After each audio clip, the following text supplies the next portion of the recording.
The Fagaras Mountains in the Transylvanian Alps are truly magical. Steep, craggy, rocky mountains. As I was deliberating my course of action, there was a strange noise that flooded the open slope. I turned round and looked at the mountain, and an avalanche was being triggered. It was utterly terrifying. I just remember flying through the air and huge lumps of snow flying past my head. The next thing I knew, I woke up, and when I tried to stand, my leg gave way and just collapsed, and the end of my femur had snapped off, my hip had shattered. You know, the foot was going to keep swelling, there was going to be no release of the tension at all. I realised then I could really lose the foot. I realised I got the Leatherman tool, so I just pulled it out, opened up the pliers to cut an incision in the back of the heel, because the boot had frozen solid. That was one of my first big tasks, really, of self-preservation. This is a tool that saved my life.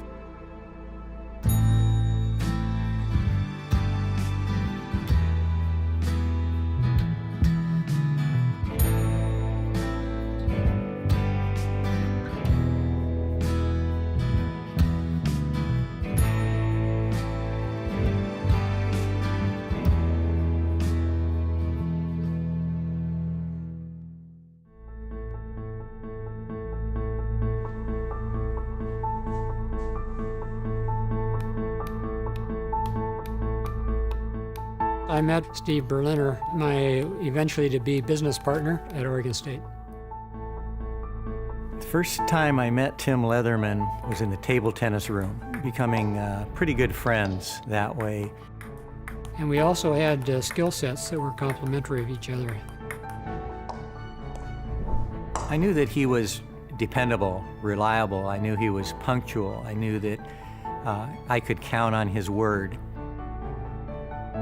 When I first met him, I thought this guy is a good player.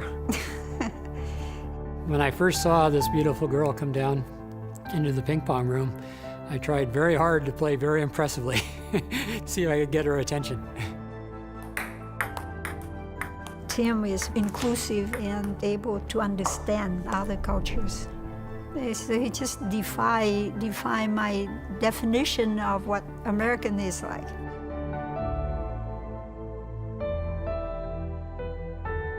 I had this desire to live abroad, to work abroad, so we decided to take a budget trip to Europe.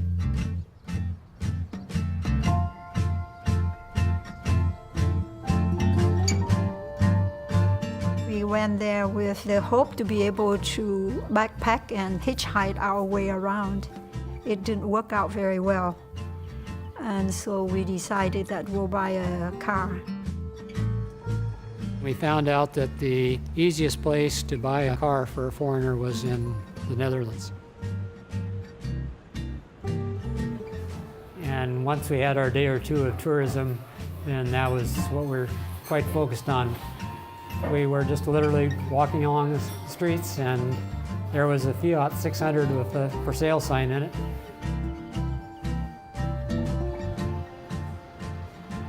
It's actually a trip of a lifetime just to see the world.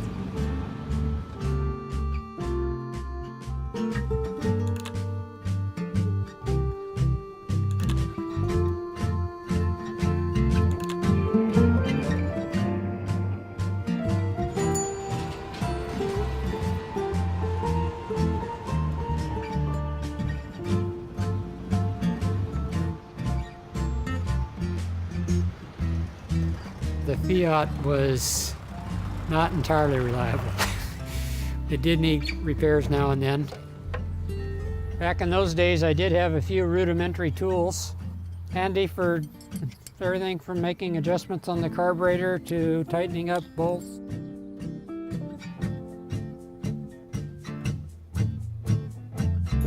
During the trip, I was carrying a pocket knife, and it was fine for doing what it could do. But there were often situations where I needed a pair of pliers. And as I say, this was a what are we going to do with the rest of our lives trip.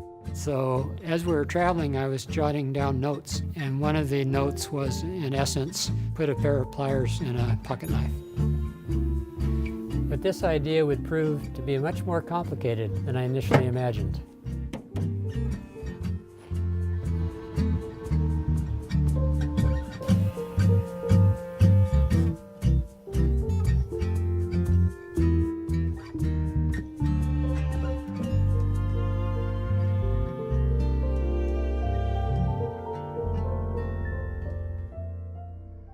The Leatherman was given to me by my uncle, Mike, and it has a lot of sentimental value. It was beat up, tore up, but it still got the job done.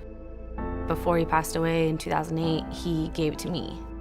It was in a black pouch, and he took it out and he said, "You're gonna use it." I said, "On what?" He said, "Life." When I joined the Air Force in 2010, I finally got to my first duty station at Nellis Air Force Base, and that's when I actually started first using it.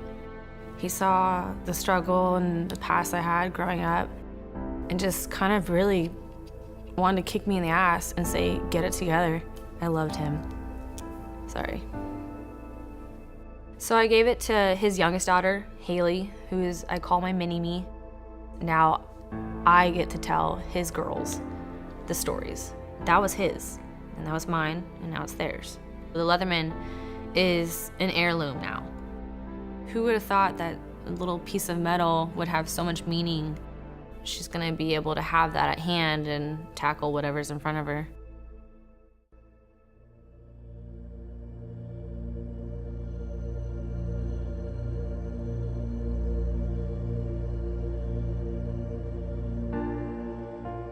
When we returned to the United States, I decided that adding a pair of pliers to a pocket knife was the project I wanted to work on.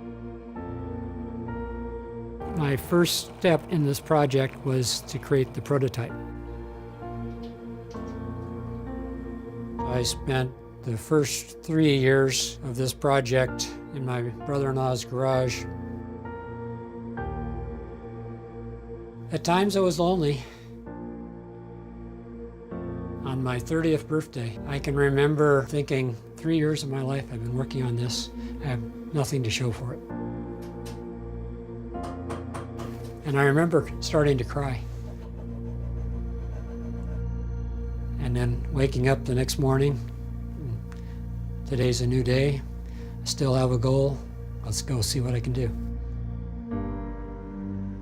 He's serious about that goal, and that's one of the few characteristics that I really admire. My wife, turns out, is a very patient woman, and she was willing to support us for the entire 3 years. I'm hopeful, but very cautiously hopeful, in the sense that I don't know it would be well received, that he can produce it and that he can sell it. Would you like to meet Mr. Crunch? Is that me? Would you like to meet Mr. Crunch? Mr. Crunch? Yes. You see this pocket knife size tool? Uh-huh. Very compact. Fits right in the palm of your hand. Mm-hmm. But you open it up and you have a pair of needle nose pliers. Uh-huh. Now not only do you have pliers, but you have more Yugo blades in the pocket knife too. And you have a cannon bottle opener. You have what you always need in a good pocket tool, full-length knife blade. That's Mr. Crunch. Okay. And this is Mr. Tim. Yes. I had this determination to try to get this tool on the market and kept at it. Over the course of the 8 years, we probably got more than 500 no's. 7 years into the 8 years, I'd about given up on this invention, and Steve Berliner, who had been following my lack of progress all this time, stepped in and said, "There's still a few things you haven't tried." I remain highly motivated that the right customer and marketplace would present itself if we kept at it. We were working so hard that I don't think we let the failed attempts thwart us in the least bit. There was always another avenue at hand. And one day in late May, got a letter at my business address that said Cabela's. And I opened it up, and lo and behold, inside was a purchase order for 500 tools for $12,000. I mean, you can't imagine eight years of waiting for something to happen, trying so hard to make something happen. And now finally we have an order. Once I came up with this folding handle concept, there was still a lot of challenges to get the tool to be strong enough to work. I wanted my tool to meet the military specification for each of the standalone tools. Today, Leatherman is a company that has over 400 employees making our tools here in Portland, Oregon. Quality is number one with us because we want each tool to work as needed, when needed, for every customer, no matter the situation. Since making the first Leatherman tool 35 years ago, we've introduced more than 30 models of multi-tools.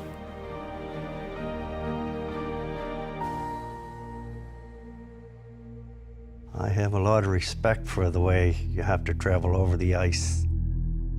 I parked my truck, got the four-wheeler loaded up, the wife on the back, and we buzz in across the lake, and it had a couple inches of snow, light powder on it, and there had been other tracks on the lake, so I thought the ice was safe. We're buzzing across, and she's just going kind of slow. And next thing you know, the front end goes in, and she just stopped, dropped, and rolled right in. I swam around. I tried to get out. I couldn't get out. I tried clawing at it. Went over to Chrissy. We just said, I told her I loved her and I'd give her a kiss. That's the point that we didn't figure we were going to make it. And whatever happened in my head, I didn't say anything. My hand went down and oh my God, there it was. My Leatherman was on my hip. And I opened it up and I took a big jab. I pumped myself right up and I took a big jab at it. And I come out with momentum, and I just went woof, right around in a circle, and I'm looking right at her. The wife was right there. How we got the strength at that point, I don't know. One thing I do know, I mean, obviously there was a little bit of divine intervention, but without the Leatherman, we certainly would never have gotten out of that.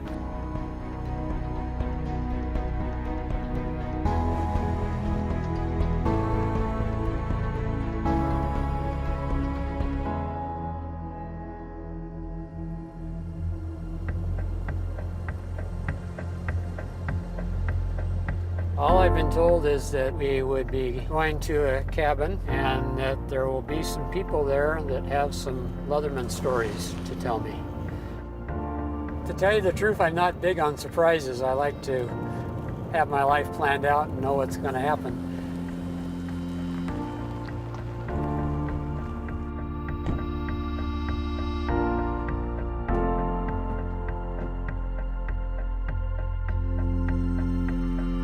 Hello, hello. How you doing? Hi. Hi, Chrissy Waters. I'm Sure, Tim. Leatherman. Hi, Tim. I'm Larry Waters. Larry, So hi. excited to meet you and your wife. Welcome to our group. My name's Grace Daniels. Nice to meet Hi, I'm Tim. Who are you? Hey, you ought to know me by now. You know him, I take it, yeah. Hi, how are you doing? You know, everybody here has an amazing tool tale. It was the tool that allowed you to get a grip on the ice to be able to pull yourself Yeah. up onto the ice. If it wasn't for the tool, we wouldn't be here, so thank you. Just like I said, it's been an Could I have a honor. hug? Thank you so much. I mean it from the bottom of my heart. Thank you. Thank you. Tell you what, I want to shake everybody's Some of my own successes in life have started off a failing. It takes real guts and drive as well as vision to just keep taking knock after knock. And you know, I knew about your story, and I just thought, yeah, this is my kind of man. So here I am, and thanks a lot for pulling it off. When I grabbed it, I made sure I was getting the best hold on it I could get. This is the actual tool? This is it. Yeah. Wow. Would you like me to engrave that tool for you? Oh, I would love that. That would be Oh, this is amazing. great. Wonderful. My pleasure. Thank you so much. Oh. I got a group of them. Okay. I'm continually amazed at how you have used your ingenuity to accomplish so much in such exceptional moments. When people ask me what's the best thing about Leatherman, and I say it's the friends I've been able to make. I'll consider you all my friends. You start out making something practical that people will buy it because it's practical, and you end up finding out that it's much more than practical. Here I had named it Pocket Survival Tool, but I thought of survival in a sense that was very mundane, but we were selling a product that had quite a bit of meaning and attachment, emotional attachment to customers all over the world, actually. There's a fine line between perseverance and failure to accept reality. But if you're going to err on one side or the other, err on failing to accept reality and being too perseverant rather than giving up too soon.